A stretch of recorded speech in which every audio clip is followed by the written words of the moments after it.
यार मई हरदिया दुभ पातर है।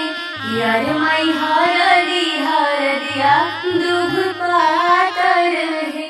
यार मई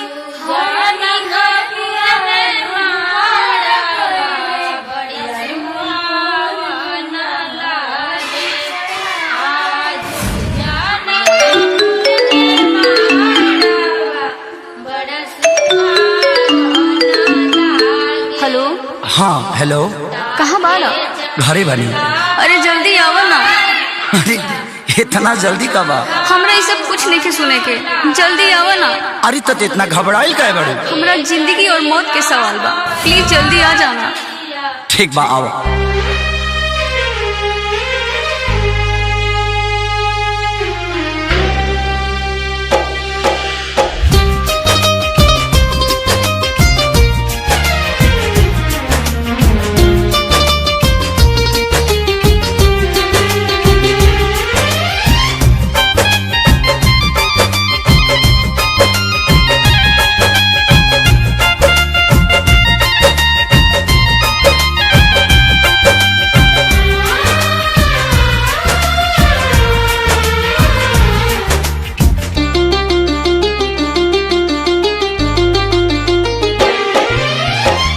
पगली के भइल बाटे पागल के दासा, आज हमरा पता चलल प्रेम के भाषा।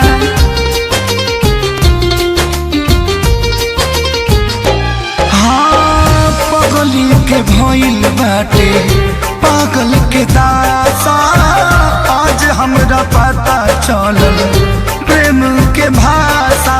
रोते रोते मिले हमसे आयल बड़ी, रोते रोते मिले हमसे आयल बड़ी। हमर जान आज हरदी से लटाइल बड़ी, हमर जाना आज हरदी से लटाइल बड़ी।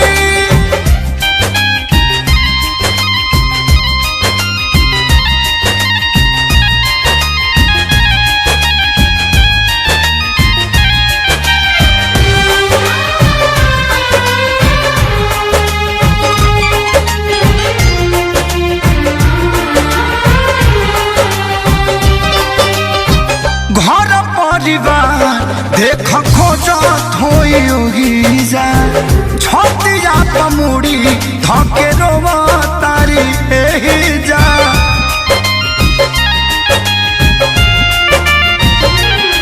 हथवा के मेहंदी मिटावेली इ तो हमरे के समझावेली।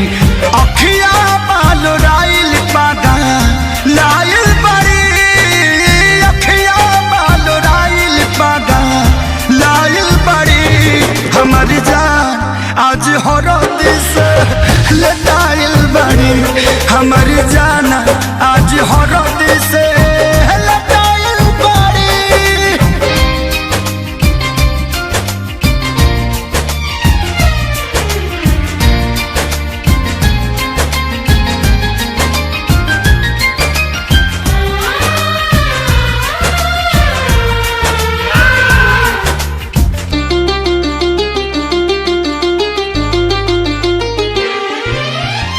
रोवला से इनका झर बनावा के पाता, प्यार के मतलब रब जिया जुए बुझाता।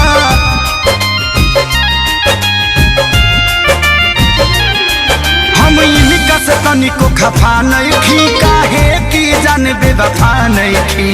अखिलेश के खेसारी खाती भुलाइल बड़ी, अखिलेश के खेसारी खाती भुलाइल बड़ी। हमर जान आज हरद से लटाइल बड़ी, हमर जाना आज हरद से लटाइल बड़ी।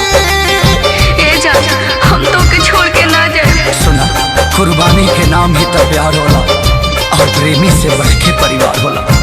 सबके इज्जत के बात बजान, तोहरा चले के परी चल।